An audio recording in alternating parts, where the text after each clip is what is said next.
오늘 본문은 어제에 이어 이스라엘의 첫 가나안 정복 실패를 다룹니다. 크게 두 부분으로 나눠 살펴볼 수 있습니다. 첫째 부분은 34절로 40절까지 이스라엘의 원망과 불평에 대한 하나님의 심판입니다. 둘째 부분은 41절로 46절까지인데 이스라엘의 패전에 대한 기록입니다. 먼저 이스라엘의 원망과 불평에 대한 하나님의 반응은 심판입니다. 진노의 심판입니다. 34절을 보면 본문은 여호와의 진노로 이렇게 시작됩니다. 여호와께서 너희의 말소리를 들으시고 노하사 맹세하여 이르시되. 아멘. 하나님이 뭐 하셨다고요? 하나님이 이스라엘 백성의 뭘 들으세요? 말소리를 들으십니다. 그 대단히 격한 부정적인 반응을 보이십니다. 그들의 말소리는 뭐겠습니까? 감사하는 거겠어요? 기도겠습니까? 원망과 불평이에요. 원망과 불평. 하나님의 눈에 그냥 쉽게 넘어갈 단순한 문제가 아닙니다. 대단히 심각한 죄입니다. 왜? 하나님의 구속사를 통째로 부인하고 부정하는 지식이기 때문입니다. 사실상 하나님께 정면으로 반기를 든 셈이죠. 이 반역에 대해서 하나님은 진노하십니다. 심지어 맹세로 말씀하실 정도입니다. 그래서 이스라엘 백성을 두 종류의 공동체로 구별하십니다. 가나안 땅에 들어갈 사람들과 들어가지 못할 사람들로 말입니다. 중간은 없어요. 들어가든지 광야에서 다 죽든지. 자, 원망하고 불평하는 이스라엘 백성에 대한 하나님의 평가를 보세요. 35절에 따르면 그들을 가리켜서 뭐라 그래요? 악한 세대라. 악한 세대 사람들이라. 하나님께는 심판의 대상일 뿐입니다. 따라서 이 악한 세대 사람들 가운데 한 사람도 가나안 땅을 볼 수 없습니다. 그들 중에선 단 한 명도 가나안 땅에 들어갈 수 없다는 말입니다. 이 얼마나 무서운 심판이라는 말인가요? 원래 이스라엘의 최종 목적지는 가나안 땅이 아닙니까? 온 이스라엘을 가나안 땅으로 인도하시는 게 하나님의 플랜, 하나님의 계획이에요. 그들 모두가 그 땅에서 하나님의 복을 누리며 하나님을 섬기며 행복한 삶을 살게 하시는 것이지요. 안타깝게도 그만 이스라엘의 원망과 불평으로 그 계획이 변경되고 맙니다. 이스라엘은 이제 여행의 목적지를 상실한 것입니다. 그런데 이 하나님의 진노의 심판에서 제외되는 사람들이 있습니다. 그 대표적인 인물 두 사람 누구죠? 잘 아시죠? 여러분, 갈렙과 여호수아예요. 36절에 의하면 왜 갈렙은 이런 은혜를 누립니까? 갈렙은 그 땅을 볼 것이다. 들어간다는 말이죠. 갈렙과 그의 자녀들은 심판에서 제외되고요. 가나안 땅에 들어가는 것이 허락됩니다. 도대체 그 이유가 무엇일까요? 어떻게 다른 사람들과 달랐나요? 원망하고 불편한 사람들과 달리 그가, 성경은 뭐라 그래요? 하나님을 온전히 따랐기 때문이다. 갈렙이 하나님께 전적으로 나누이지 않는 마음으로 한결같이 충성했기 때문이다. 하나님 그의 그 순전한 온전한 마음을, 충성을 기쁘게 받으신 겁니다. 자, 우리가 이스라엘 백성이라면 어떨지 한번 생각해 봅시다. 모세의 이 말이, 심판 예고가 얼마나 큰 충격과 공포로 다가올까요? 애굽에서 400년 혹은 430년 노예로 비참하게 그냥 자자손손 살던 10대가 넘게 그런 비참한 이스라엘 백성이 아닙니까? 그러다가 하나님의 이 놀라운 은혜로 꿈도 꿀 수 없던 출애굽의 기적을 체험합니다. 대대로 이어오던 그 지긋지긋한 노예살이에서 완전히 해방된 것입니다. 이제 그들은 가나안 땅에서의 미래를 상상하느라 마냥 행복합니다. 호렙산에서 세일산을 지나 가데스 바네아까지 11일 만에 도착합니다. 부푼 기대 속에서 이제 정탐 꿈들을 보내어 40일 동안 그 땅을 정탐하게 합니다. 그런데 이게 웬 마른 하늘의 날벼락이란 말입니까? 약속의 땅인 가나안에 들어가지 못할 것이라니요. 똑같은 사건이 기록된 민수기 14장을 보면 아주 소름이 확 돋습니다. 자, 우리 한번 이거 여러분 직접 확인하시기 좋아요. 앞으로 가셔서 민수기 14장, 신명기 앞에 민수기입니다. 14장을 보세요. 아침부터 참 읽기가 힘든데 하나님 말씀이니까. 자, 14장 32절 보세요. 이 똑같은 사건이 여기 기록되어 있습니다. 14장 32절로 35절 찾으셨으면 우리 같이 읽습니다. 시작. 너희의 시체는 이 광야에 엎드러질 것이요 너희의 자녀들은 너희 반역한 죄를 지고 너희의 시체가 광야에서 소멸되기까지 40년을 광야에서 방황하는 자가 되리라.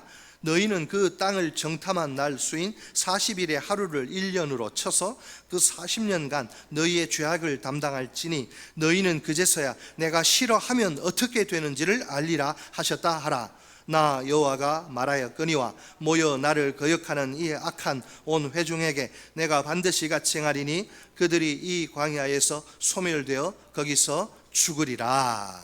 아멘. 자, 원망과 불평 뭐라고요? 하나님이 싫어하시는 것이다. 내가 싫어하면 어떻게 되는지를 똑똑히 보여주겠다. 아주 무서운 말이죠. 반역의 참혹한 결과를 보세요. 이 얼마나 가슴 아프고 슬픈 일이란 말입니까? 하나님의 언약 백성이라고 하는 자들이 그분께 가차없이 버림받다니요. 한마디로 말해서 그들은 완전히 실패한 인생들입니다. 진실로 땅을 치고 통곡할 일이 아닐까요? 솔직히 통 안에 눈물을 쏟고 피를 토하고 싶은 심정이겠죠. 이렇게 다 죽는다고 합니다. 하지만 수백 번 수천 번 후회해도 소용없는 일입니다. 오늘 설교의 제목이 뭐예요? 후회가 남지 않는 인생. 후회는요 될 수 있는 대로 하지 않는 게 지혜입니다. 하고 나면 물을 엎지르면 되담을 수가 없어요. 자, 하나님이 약속의 땅에 들어가게 하실 진짜 백성은 따로 있어요. 다시 우리 신명기로 오세요. 민수기 이제 그만하시고 39절 오늘 본문 39절에 따르면 저 예상 밖의 사람들 뭐라고 되어 있느냐. 신명기 1장 39절에 또 너희가 사로잡히리라 하던 너희 아이들과 당시에 선악을 분별하지 못하던 너희의 자녀들도 그리로 들어갈 것이라. 내가 그 땅을 그들에게 주어 산업이 되게 하리라. 아멘. 자, 이 어린아이들, 자녀들, 이 사람들 어떻게 생각했습니까? 이스라엘 백성이 야 이것들은 포로로 사로잡힐 거야 그렇게 말하던 어린아이들이 아닙니까? 선악을 분별하지 못하던 그런 자녀들이 아닙니까? 바로 그처럼 아주 연약하고 미성숙한 자들이 가나안 땅에 들어가게 될 것입니다. 출애굽 후 세대들, 그러니까 새로운 세대들에게는 약속의 땅에 들어가는 것이 허락됩니다. 이들은 20세 이하의 자녀들이죠. 자, 여기서 가나안 땅에 대한 하나님의 주도권이 분명히 드러납니다. 들어가고 싶다고 들어가는 거 아니고 그런 거예요.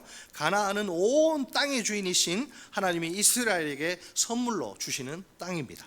오직 허락받은 이스라엘의 신세대들이 그 땅을 차지하게 됩니다. 여기서 한 가지 흥미로운 점이 눈에 띄지 않나요? 하나님의 거인 족속, 이 사람들이 왜 우망하고 불평했습니까? 어려운 현실 때문에 거인 족속과 그 성의 강력함에 대해서는 아무런 언급도 하시지 않네요. 이게 무슨 말이냐? 그냥 하나님이 그 땅을 주시면 차지하게 되는 거예요. 아무리 어려운 현실이 앞을 가로막아도 걱정하거나 근심할 필요가 없습니다. 왜? 하나님의 계획은 그런 현실에 전혀 영향을 받지 않고 성취되니까요. 원망하고 불평할 일이 아니에요. 그냥 순종하면 되는 거예요. 자, 이제 이스라엘에 대한 하나님의 심판으로 새로운 명령이 주어집니다. 40절에 가면 광야로 여행하라. 가나안 땅 들어가지 말고 광야로 그냥 들어가라. 사실 실제로 가나안 땅에 이게 회고거든요. 실제로 가나안 땅에 이 사람들 들어가는 것은 약 38년 후의 일입니다. 어쨌든 지금은 이스라엘이 이제 불신앙 때문에 다시 광야로 이제 들어가야만 합니다.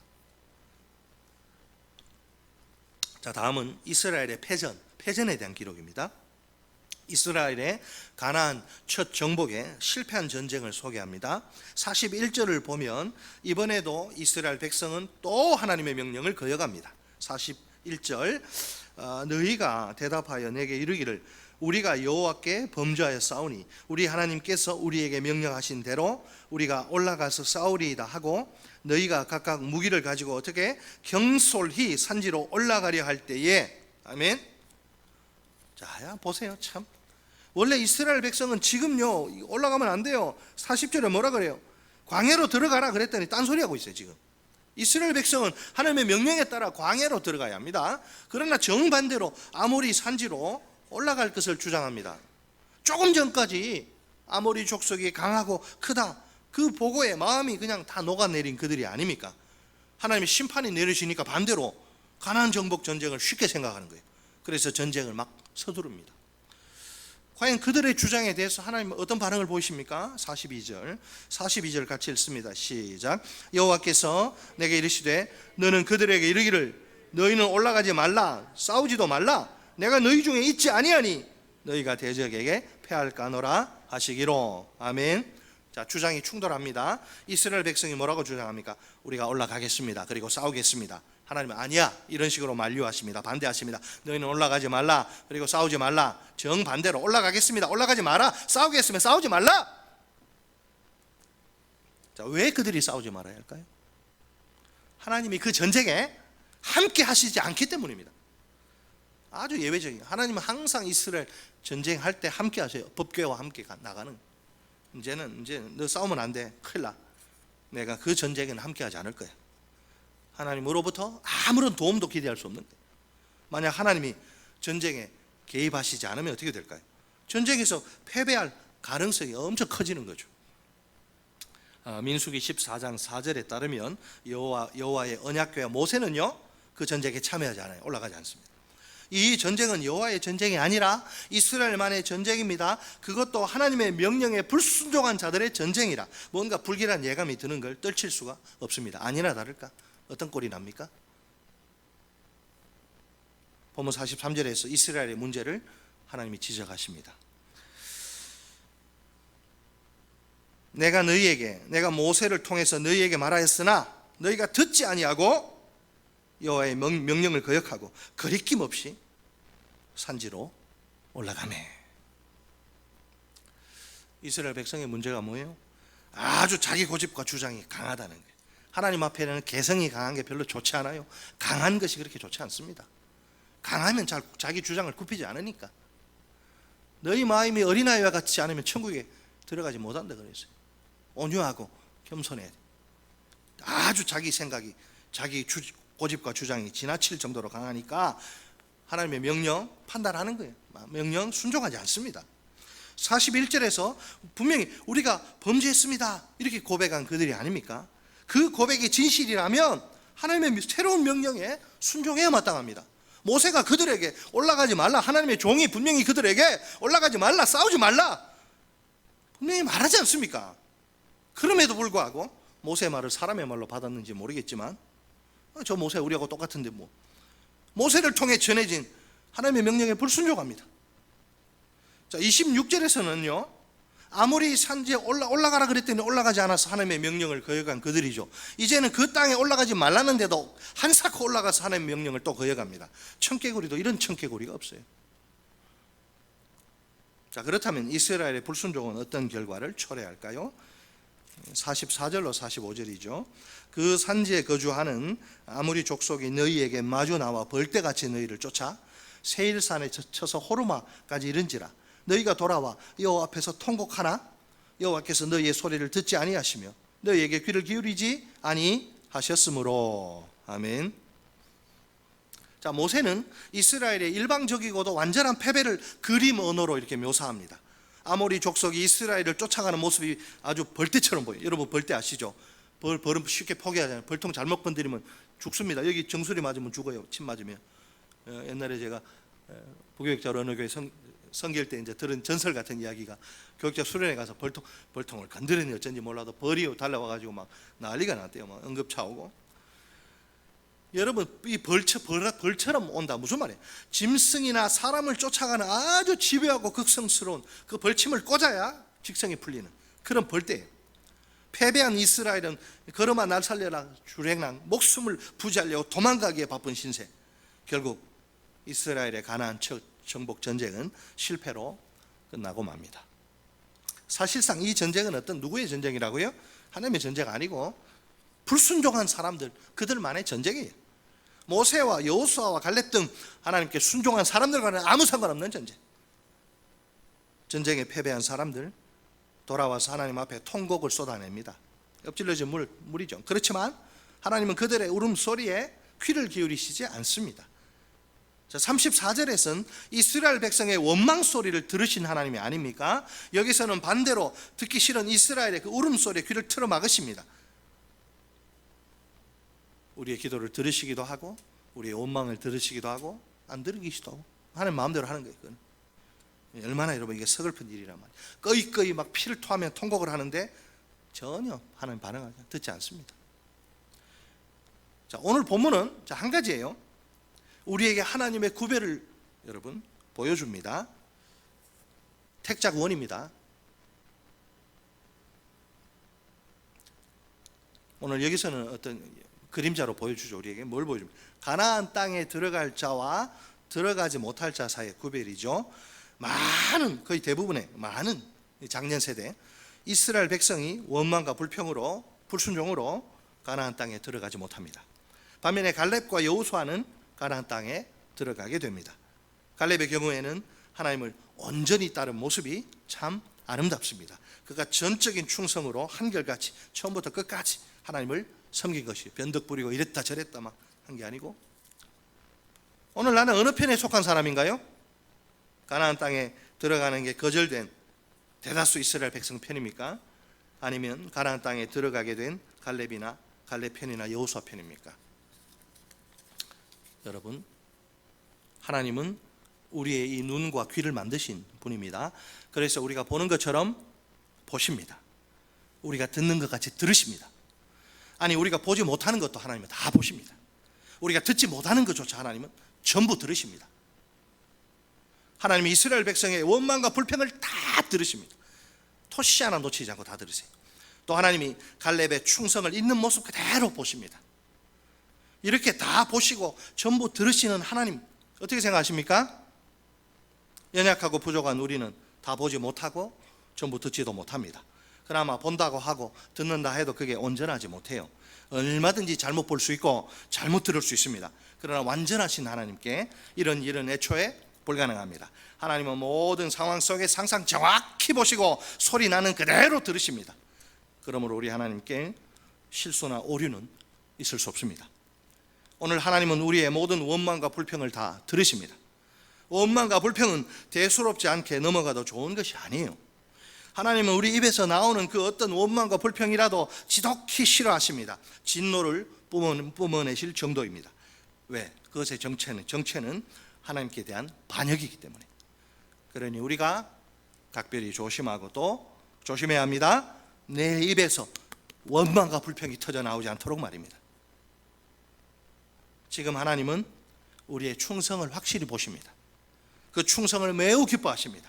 충성의 사람은 쉽게 원망과 불평의 죄에 빠지지 않습니다. 왜 그럴까요? 어떤 현실이 펼쳐질지라도 하나님의 주권과 통치를 인정하고 수용하기 때문입니다.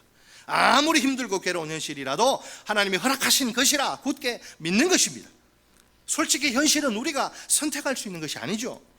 주권자 하나님이 펼치시고 우리를 그 속에 있게 하시는 거예요. 이 또한 지나가리라. 때가 되면 또 거기서 빼내셔요. 이스라엘 백성이 왜 원망과 불평을 쏟아 놓은 겁니까? 힘들고 어려운 현실 때문이 아닌가요? 자기들이 예상치 못한 현실이요, 좋아하지 않는, 자기들 마음에 들지 않는 현실이니까. 가나안 정복 전쟁에서 이제 마주할 적들이 너무나 강력한 것이에요. 거인 족속과 그들의 견고한 요새는 메뚜기 같은 우리가 도저히 감당할 수 없다는 겁니다. 그들은 하나님의 그 주권과 통치를 인정하지도 받아들이지도 않습니다. 그 대신 원망과 불평으로 왜 우리를 여기에 넣느냐고 주권과 통치의 반기를 들고 맙니다. 하나님이 도저히 용납하실 수 없는 반역입니다. 그들은 하나님의 백성이 아닙니다. 오늘 하나님의 백성이라고 자부하는 나는 어떻습니까? 마음에 들지 않는 상황이나 환경이 펼쳐질 때 하나님이 내 기대대로 움직이지 않고 내가 도저히 생각지도 못한 그런 상황에 나를 집어넣을 때 어떻게 반응하나요? 평소에는 믿음이 잘 드러나지 않아요. 힘들고 어려운 일이 닥치고 고난이 올 때 어떻게 반응하나 보면 밑바닥까지 다 드러납니다. 그 사람이 정말 견디기 힘든 고난에 내가 이해할 수 없는, 내가 예수 잘 믿는데 내가 뭔 죄를 지어서 정말 견디기 힘든 고난의 현실이 딱 찾아오면 어떤가요? 그럴지라도 하나님의 주권과 통치를 인정하고 수용합니까? 갈렙처럼 진심으로 전심으로 하나님을 따릅니까? 하나님께 온전히 변함없는 충성을 바칩니까? 습관적으로 원망과 불평을 토해내진 않습니까? 왜 하나님이 내게 이러시느냐고, 왜 우리에게 이렇게 하시느냐고. 이스라엘 백성 그랬죠. 우리가요, 신앙생활은 꼭 하나님 앞에서 해야 합니다. 호람되어 모든 것을 보시고 들으시는 하나님 앞에서 말입니다. 겁이 없는 사람들이 너무 많아. 교회 다니고 해서는 안 될 말 막 내뱉고. 호람되어의 삶이 얼마나 유익한지 몰라요. 우리한테 긍정적인 차원에서는 격려, 부정적인 차원에서 옐로 카드, 경고입니다. 첫째, 긍정적인 차원의 격려 한번 봅시다. 하나님 앞에 사는 것이 왜 우리에게 격려가 되는가? 사람은요, 우리가 10길 물속에 나도 한 길 사람 속은 몰라요. 사람은 내 진심을 몰라볼 수 있습니다. 오해할 수 있고요. 그래도 섭섭함이나 실망을 느낄 필요는 없습니다. 주위에서 내 충성에 대해서 시기하는 사람들이 나타날지도 모릅니다. 교회에 온 지 얼마 되지도 않은 것이 왜 저렇게 설치고 다녀? 심심치 않게 듣잖아요. 그렇다고 내가 그런 사람들 눈치를 보거나 위축될 이유는 없습니다. 신앙생활은 사람 보고 하는 게 아니니까. 정반대로 사람들 앞에서도 당당할 수 있는, 내 양심이 바르면 사람들 앞에서 당당할 수 있어요. 하나님이 내 충성을 다 보시고 내 마음을 분명히 아시기 때문이죠. 게다가 우리가 억울한 일을 당해도 걱정할 필요는 없습니다.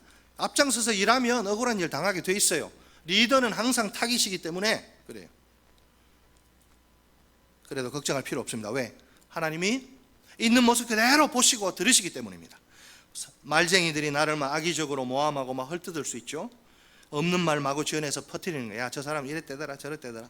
그러다 보니 한 사람 그냥 바보 만드는 건요, 그야말로 식은 죽먹기입니다. 이것은 진실로 하나님을 믿는 사람이라면 결코 저지를 수 없는 악행입니다. 그들에게 하나님을 두려워하는 마음이 눈꽃만큼도 없는 거예요. 그렇다 해도 내가 피해자가 되면 참 속상한 일이죠. 어떻게 지내온 세월이 있는데 나를 저렇게 아직도 모를까.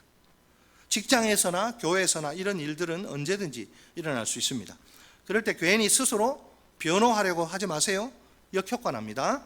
순수한 변호를 또 비겁한 변명이라고 몰아세우니까요. 그러니까 가만히 입 다물고 하나님께 기도하면 됩니다. 다 보시고 들으시는 하나님이 알아서 처리해 주십니다. 진실은 시간이 걸리더라도 반드시 드러나기 마련입니다.